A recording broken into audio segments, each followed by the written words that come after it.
咩事咁勞氣啊，基路？講起啊把幾火啦！嗱，北韓嗰個肥仔恩啊，最近啊改寫憲法，佢就喺佢個憲法嗰度咧就寫住佢哋個國家咧就同一個叫做大韓民國嘅接壤，咁樣啊，咪即係擺明承認一邊一國，即是話放棄南北韓統一大業㗎啦。佢咁樣做點對得住佢老豆金正日同埋佢阿爺金日成啊？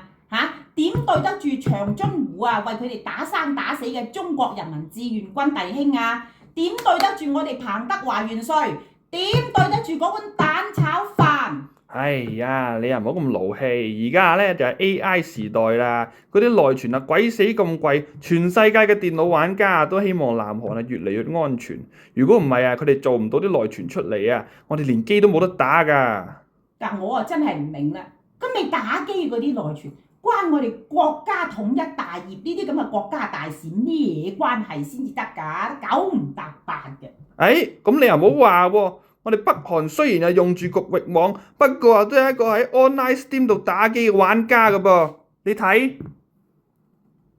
哦，係咪嗰個曾經留過學嘅肥仔啊？梗係啦，唔係咩啊？